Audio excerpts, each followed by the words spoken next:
Olá, amigos do Livro Voa, ex-alunos, professores, escritores capixabas.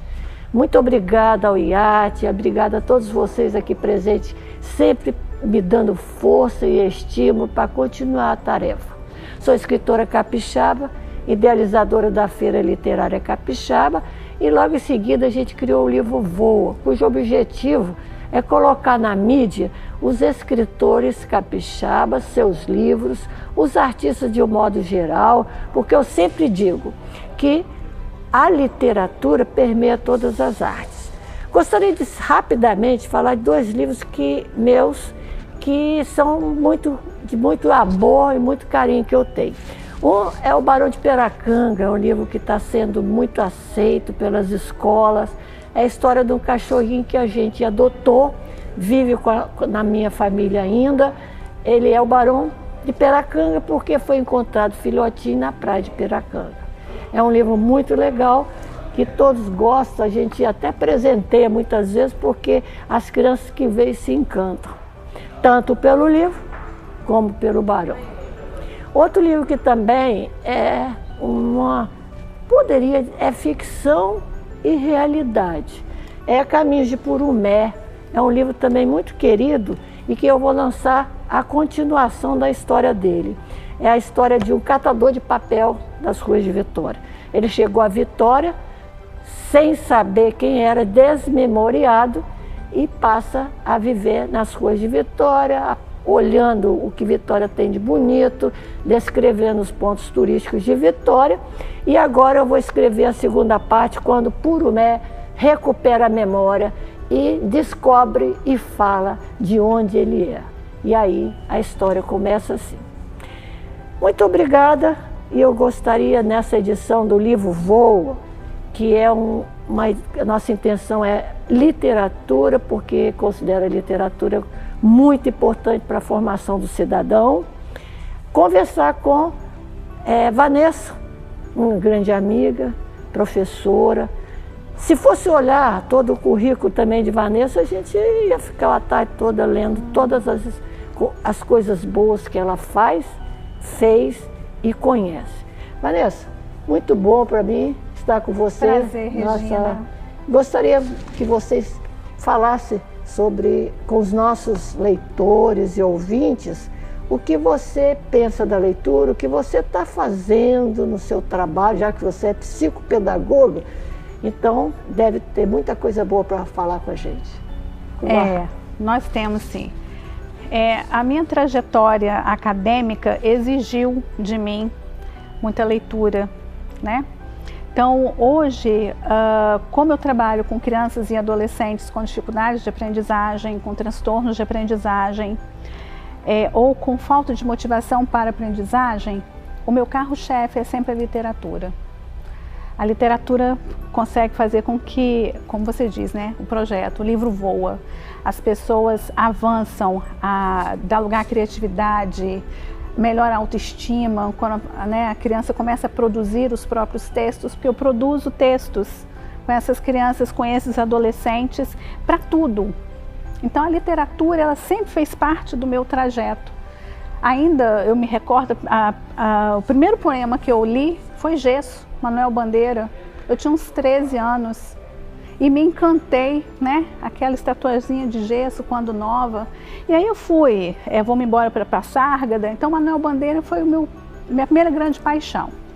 E ali eu me encantei com a poesia, com os contos, e não parei mais a minha leitura viajando, né, na literatura. Então são muitos os textos que eu aprecio, e eu vou de Florisbela Espanca, que é uma poetisa portuguesa, até a nossa amadíssima Bernadette Lira, né? Elisa Lucinda, com a Menina Transparente, que é um livro infantil maravilhoso.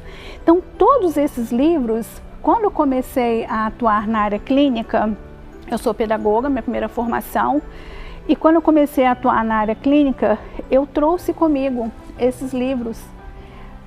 por dois motivos. Primeiro, porque eu acho que a literatura aproxima, né? Faz parte da socialização. Faz parte da socialização. Facilita, né? Facilita.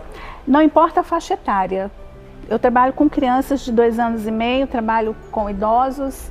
Então, de 2 anos e meio aos meus idosos, eu trabalho trazendo a literatura. O meu primeiro contato é sempre com a leitura. Então, eu aproximo os meus pacientes, eu sou professora universitária, né? Também aproximo os meus alunos. O meu primeiro contato sempre é com um texto bacana, com um livro que vá envolver emocionalmente, né, aquele sujeito, aquele aprendente. Então, a literatura, ela é vida. Eu gostei muito quando você falou agora, envolver emocionalmente. Isso é importante, que o leitor saiba disso e explore isso, né? E também o escritor. É possível. Porque vai e vem, né? O escritor é e o uma autor. troca. E é interessante, às vezes, eu trabalho também com crônicas ou fragmentos, né? Em sala de aula, eu estou com 35 anos de docência, apaixonadíssima pela docência e acho importantíssimo que a leitura faça parte, né? Nós precisamos resgatar os leitores. Eu percebo isso a cada turma minha, a cada paciente que eu encontro, que é um desafio. A distância da leitura parece que se distancia também do mundo criativo, né? E hoje a gente tem as tecnologias, então eu não preciso escrever muito, eu mando um áudio pelo WhatsApp, eu escrevo de qualquer forma, abreviando nas minhas mensagens, né? E isso faz com que, de certa forma, o sujeito se torne um pouco distante da literatura e eu tento resgatar. Isso você falou interessante aí. Então você acha que o virtual também faz essa ligação com a literatura escrita? Você usa isso? Uso. Eu comecei a escrever artigos científicos, depois comecei a ter convites fazendo parte como coautora, né? Mas percebi que o que chegava mais rápido era a escrita pela internet. Então eu fiz o meu site. Eu tenho um site, né, o Vanessa Cavalcante, e lá eu tenho pequenos textos que falam um pouquinho sobre tudo. É lógico que é mais dentro da minha área, são textos um pouco técnicos, mas tenho em projeto, guardadinho, sendo ainda formatado, a literatura infantil explicando as dificuldades de aprendizagem para criança. Então a gente tem aí, em breve, a novidade Psicopedagogia para Crianças, onde eu vou explicar o que é TDAH, o que é dislexia, né? O que é o transtorno do espectro autista, numa linguagem que a criança possa entender e acolher o seu coleguinha na sala de aula. É importante, né? Conviver com a diversidade. Conviver com a diversidade, né?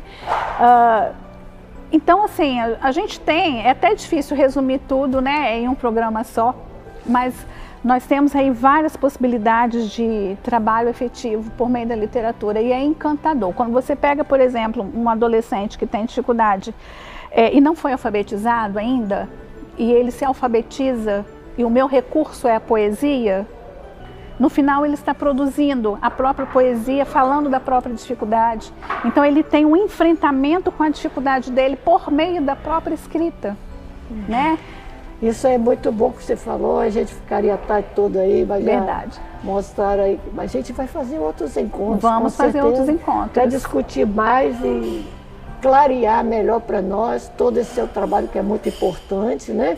E que muita gente não conhece, e principalmente porque você está ligado à literatura, por isso que a gente, do Livro Voa, a equipe convidou você, sabendo que você ia acrescentar muito ao nosso trabalho. Eu que agradeço o convite, foi um prazer. Tá bom? Muito obrigada. Um abraço.